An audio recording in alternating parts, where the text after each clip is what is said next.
네, 반갑습니다. 민노총 위원장 양경수입니다. 오늘 함께 자리해주신 언론 노동자 여러분께도 감사의 인사를 드립니다.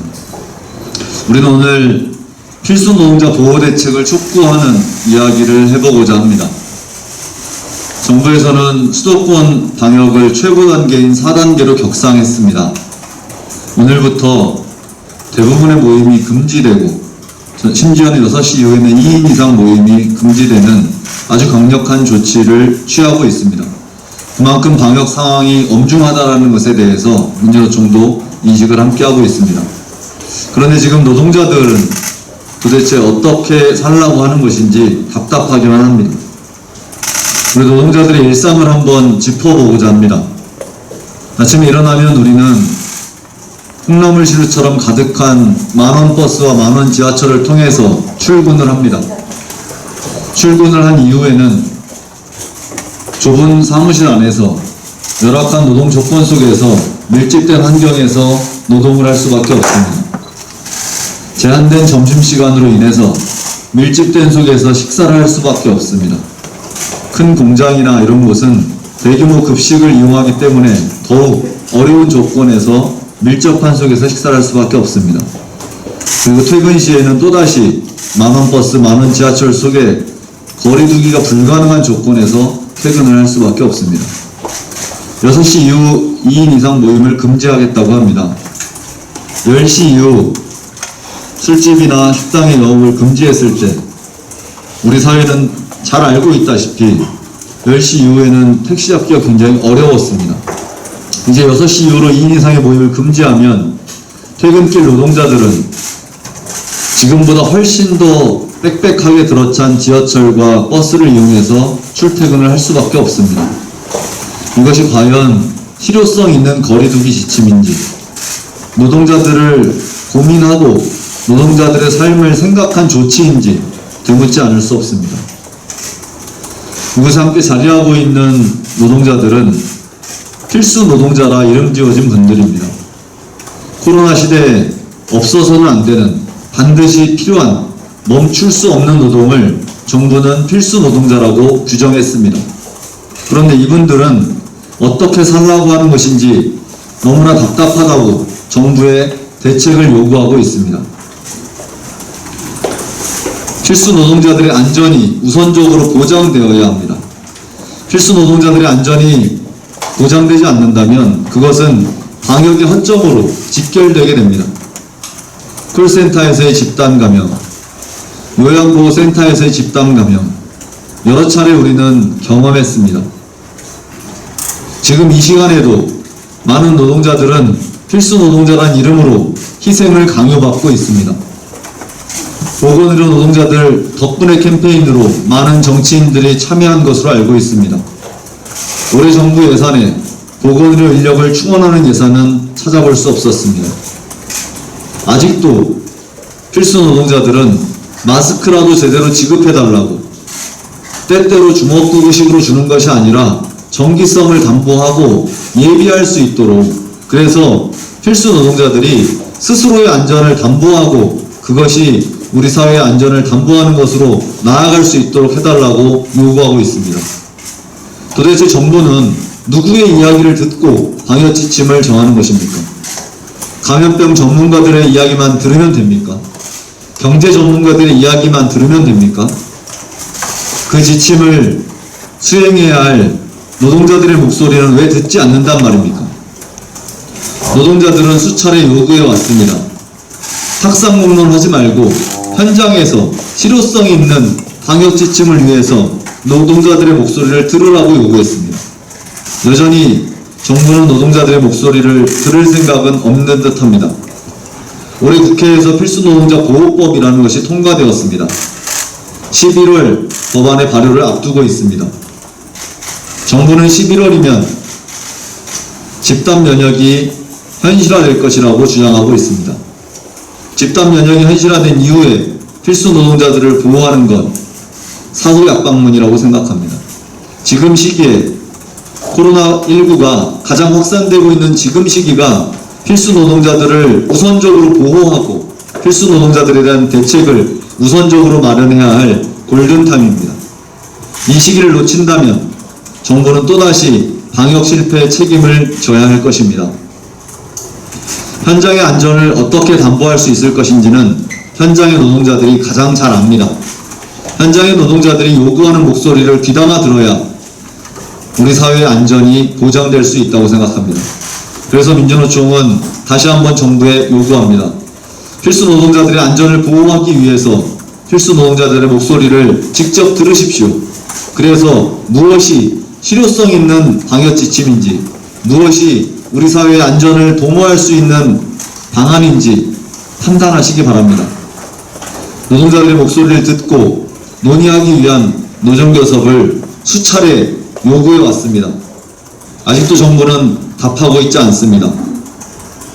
방역의 사각지대로 내몰리고 있는 우리 노동자들의 문제를, 그리고 코로나19를 방어하기 위해, 코로나19에도 불구하고 우리 사회를 유지하기 위해 최일선에 나서고 있는 필수 노동자들을 위해 민주노총은 정부와의 노정교섭을 다시 한번 촉구합니다. 그리고 실효성 있는 방역 대책을 제대로 수립하길 촉구합니다. 이상입니다. 안녕하십니까. 저는 기업부에서 일하고 있는 환경미화원이자 전국민주주의반 노동조합 서울본부 환경문과 부위원장을 맡고 있는 김영수입니다. 제가 발언문을 준비를 했는데요. 일단 읽으면서 말씀드리도록 하겠습니다. 현재 오늘부터 4단계의 진입을 했는데요. 되어 있습니다. 그래서 하지만 정부로부터 필수 노동자에 대한 최소한의 보호조차 받지 못하고 있고, 또 정의 현장으로부터 보호조차도 못 받고 있습니다. 아주 열악한 노동 현장에 내몰당하고 있습니다. 코로나가 발생하면서 여기 계시는 분들은 생활비용이 많이 늘었다라고 생각을 합니다. 하지만 얼마나 늘었는지, 어떤 분야에서 늘었는지 잘 모르실 거예요.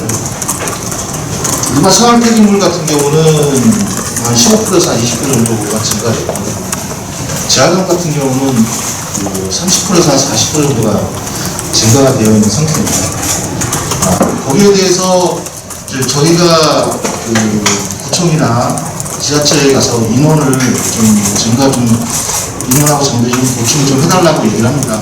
강하게 얘기했는데, 지자체에서 하는 소리는 똑같습니다. 계약기간 내에는 산정이 되어 있기 때문에 그 어떤 인원과 정비를 충원시킬 수 없다. 그리고 또한 이 상황 자체는 한시적이고 일시적일 뿐이다라고 얘기를 합니다. 모든 학자라든가 감염에 관련되신 학자분들이 하시는 말씀은 이거는 일시적이고 한시적일 수가 없다라고 얘기를 합니다. 하지만 지자체는 일시적이고 한시적이라고만 계속 얘기를 합니다. 일례로 과거 재활용 같은 경우, 재활용품 수거 같은 경우는 30%가 증가가 안 됐을 때 스티로폼이라는 하얀색 알고 계시지 않습니까? 그 부분을 같이 동시에 수거 운반을 했습니다. 하지만 코로나가 발생하고 나서부터 그 양이 엄청 늘어났습니다. 하지만 거기에 대해서 업무가 추가로 또 새로운 분야가 발생했음에도 불구하고 그 부분에 대한 인력이나 정비나 그런 부분들이 하나도 충원이 안 돼 있는 상태입니다. 또 문제는 또 뭐냐 그러면 이 부분에 대해서 저희가 지속적으로 아까도 말씀드렸듯이 정비하고 인원을 충원 좀 해달라고 얘기를 합니다. 계약 기간이 안 끝났다, 앵무새처럼 계속 그렇게 말하고 있고, 또 저희가 아시겠지만 생활폐기물 수집 운반을 하다 보면 자가격리자의 폐기물도 저희가 수집 운반을 합니다. 문제는 환경부에서는 생활폐기물 관련된 부서에서 처리를 하라고 얘기를 했지만, 거기에 대부분의 모든 업무는 일반위탁 생활폐기물 수거 업체들이 지금 하고 있는데 거기에 대한 보호 대책도 전혀 없고요. 제일 중요한 건 저희가 요구하는 거는 이제 마스크하고 수거할 때 좀 안전하게 할 수 있는 토시 아니면 일회용 장갑을 좀 해달라고 얘기를 합니다. 그 부분은 하는 말은 왜 그걸 여기서 와서 얘기를 하느냐, 대행업체 사장한테 얘기를 해야지 그 부분을 여기서 왜 얘기를 하느냐고 얘기를 합니다. 대행사 사장한테 얘기하라고 하는데 그 부분도 좀 문제가 있는 것 같습니다. 어차피 이 생활 폐기물과 자가 격리자의 그 폐기물은 공공 분야로서 저희가 대신 그 구청이 해야 될 일을 대신 수행해야도 불구하고 모든 재정적인 부분들은 모두 다 대행사에서 떠넘기고 거기에 대해서 대책도 전혀 없고 그런 부분이 있어서 참 안타깝고요. 다행스러운 거는 뭐냐 그러면 노동조합이 있으면 마스크라도 달라고 사장들한테 강하게 요청을 합니다.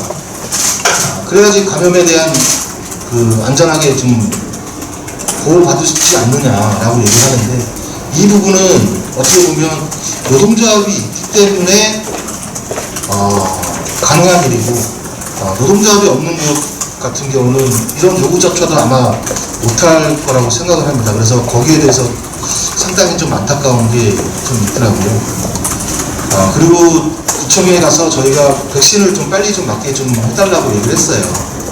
그랬더니 그 다음날 그 서울시에서 그 조사를 했더라고요. 그 다음날 급하게 조사를 해서 뭐 이렇게 백신을 좀 맞는구나 라고 생각을 했는데 뭐 조사만 했지 거기에 대한 후속 조치는 하나도 없었고요. 또 좀 다행스러운 거는 이 서울시에 있는 그 민간위탁 청소 노동자들이 거의 한 30%에서 40%가 60대 고연령 노동자입니다. 그래서 그분들은 6월 달에 다 맞았지 않습니까?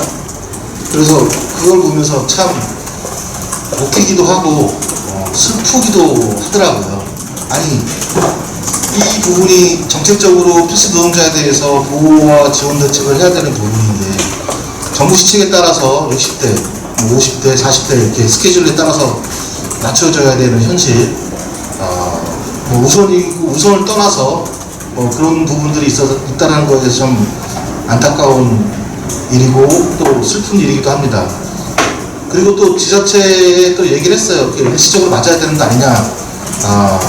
맞게 해주겠다라고 얘기하더라고요. 그 부분에서 제가 한 말씀 했습니다. 말을 딱 했습니다. 그래서 무슨 필요가 있습니까? 5월달이고 6월달이면 거의 50대들이 맞는데 청소노동자들의 거의 그 연령대 분포가 80%가 50대, 60대입니다.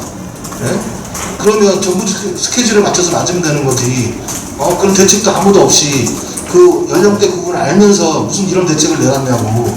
그냥 정부 시책대로 5월달에 맞고 7월달에 맞고 8월달에 맞으면 된다라고 얘기했어요. 네? 무슨 대책이 필요 없다. 언제부터 대책을 내놨느냐라고 강하게 따졌는데요. 그 부분에 대해서는 지자체도 아무 말이 없지 않습니까?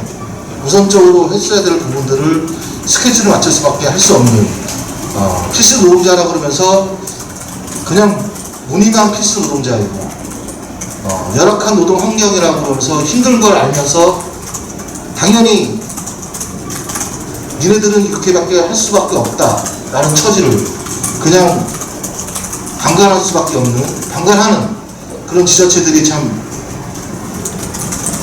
뭐라고 할 말은 욕을 한마디라도 하고 싶은데 이렇게 할 상은 아니고 또 문제는 뭐냐면